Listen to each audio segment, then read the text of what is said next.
అస్సలామలైకుం, నమస్తే చెప్తున్నానండి. అందరు బాగుండాలి, మనము బాగుండాలి. అందరు బాగుంటేనే కదా మనం బాగుండేది. సేవకులు, సంఘం బాగుంటే సేవకులు బాగుంటారు. సంఘము గలిబిలి అయ్యి సంఘంలో శోధనలు ఎక్కువైతే సేవకులే బాధపడాలి. ఎందుకంటే సేవకులు ప్రార్థన చేయాలి, సేవకులు ముఖాలేసి ప్రార్థన చేసుకోవాలి, సేవకులు విశ్వాసం కలిగి ప్రార్థన చేయాలి. సంఘం కొరకు విశ్వాసము కలిగి ప్రార్థన చేయాలి దేవుడికి. సంఘం కొరకు ఉపవాసం ఉండాలి, సంఘం కొరకు సమాధానం పడాలి, సంఘం కొరకు ప్రతిదీ కూడా జరగాలని ప్రార్థన చేయాలి. వాళ్ళ కుటుంబాల మీద ఆనాడు ఏబుని వాడుకోలేదండి. ఏబుని సాతాను వాడుకోలేదా? సాతాను వాడుకొని ఏబు గలిబిలి చేయలేదా?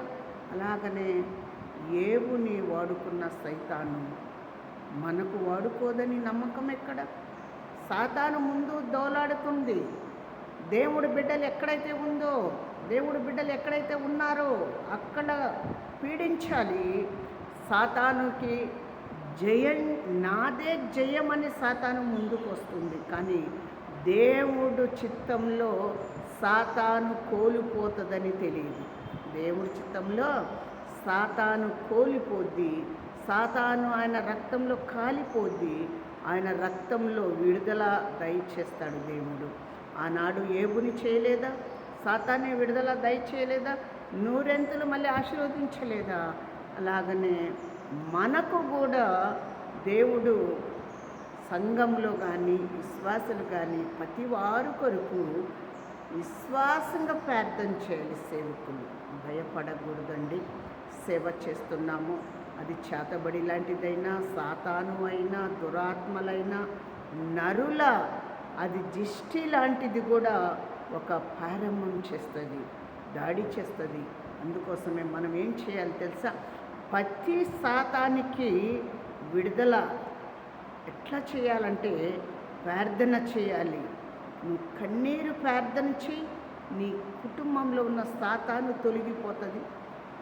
నువ్వు సాతాను మరి ఒక సంఘంలో ఒక బిడ్డ మీద సాతాను దాడి చేస్తే సేవకులు ప్రార్థన చేయాలి.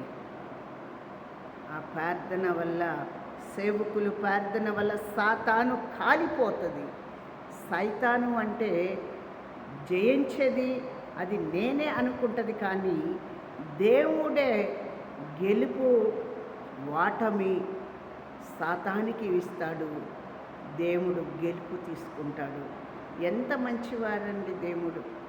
ఎంత మంచి దేవుడు ఉన్నాడో చూడండి. మంచి వాతావరణం ఇచ్చేది దేవుడే, వాతావరణం మనకు తీసుకునేది దేవుడే, ఆస్తులు ఇచ్చేది దేవుడే, ఆస్తి తీసుకునేది దేవుడే, మంచి ఆరోగ్యం ఇచ్చేది దేవుడే, ఆరోగ్యము కూడా మనకు భద్రపరిచేది ఆయనే, మళ్ళీ బలహీనత తీసుకొచ్చేది కూడా ఆయనే. బలహీనత ఎందుకు తెస్తాడు? దేవుడు తేడు అనుకుంటారు. దేవుడు మాట నువ్వు వినకపోతే నిన్ను కట్టేస్తున్నాడు దేవుడు. నిన్ను ఒక వ్యాధితో కట్టేస్తాడా? ఒక బాధతో కట్టేస్తాడా? ఒక శోధనతో కట్టేస్తాడా? నిన్ను విడిపించటానికి, ఒక శోధనలో నుంచి నిన్ను ఆ పాపంలో నుంచి బయటికి తీసుకురావటానికి దేవుడు నిన్ను కాపాడుతున్నాడు. ఆ శోధన అమ్మటి ఆయన తిరుగుతున్నాడు. ఎక్కడ శోధన నా బిడ్డ పడుతున్నాడని చూస్తున్నాడు. నువ్వు ఒక రాజకీయంలో అయినా, ఒక విశ్వాసులైనా, ఈ దేశంలో ఒక తల్లిదండ్రికైనా, బిడ్డలకైనా విశ్వాసము కలిగి, ఆనాడు విశ్వాసము కలిగారండి.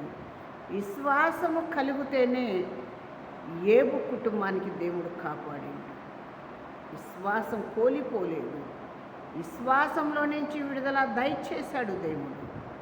భద్రపరిచాడు, మేలు చేశాడు, సహాయము చేశాడండి దేవుడు. అందుకోసమే మనం చాలా జాగ్రత్తగా ఉండాలి, జాగ్రత్తగా మసులుకోవాలి, జాగ్రత్తగా ఉండాలి. మేలు దేవుడు చేయాలని మనం కోరుకుందాం. అందరం బాగుండాలని ప్రార్థన చేద్దాం. ఈ మందిరము యెహోవా వీరే ప్రార్థన మందిరం. ప్రతి వారి కొరకు ప్రార్థన జరుగుద్ది. ప్రతి శుక్రవారం, ప్రతి ఆదివారం, ప్రతి నెలలో అమావాస్య నాడు కూడా ప్రార్థన జరుగుద్ది. అందరి కొరకు ప్రార్థన జరుగుద్ది. అందరూ కూడా రాగలిగారు, రావాలి, ప్రార్థన మరి దేవుడి సన్నిధిలో నడవాలి, అందరూ బాగుండాలని నేను కోరుకుంటున్నాను. అందరూ కూడా తలలో ఉంచుకొని ప్రార్థన చేస్తాను. స్తోత్రం నాయన, స్తోత్రం తండ్రి, మహాదేవ, మీకే వందనాలయ్యా, మీకే స్తోత్రాలు చెల్లిస్తున్నాం అయ్యా. ఘనమైన దేవుడివై ఉన్నావు, శక్తిమంతుడివి, బలమైన దేవుడివి, కార్యము జరిపించే దేవుడివై ఉన్నావు అయ్యా. ప్రతి వారుని శోధన అయ్యా, చేతబడి శక్తులు, సాతాను శోధన, నరుల సృష్టి అయ్యా, ఉప్పెనాలో నుంచి విడుదల దయచేసి, కుటుంబాల్లో ఉన్న సమస్యలు, బాధలు, చిక్కులు, అప్పుల్లో నుంచి, చెడు మార్గంలో నుంచి, చెడు సవాసాల్లో నుంచి బానిస కాకుండా మీరు కాపాడండి.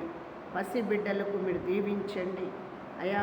చదువుల్లో తోడుగా ఉండండి. మా దేశ నాయకులకు మీరు దీవించండి. మా దేశ ప్రజలకు దీవించండి అయ్యా. ప్రతి కుటుంబానికి మీరు నడవండి నాయన. ఇక్కడికి వచ్చే ప్రతి బిడ్డని కూడా మీరు ఆశీర్వదించండి.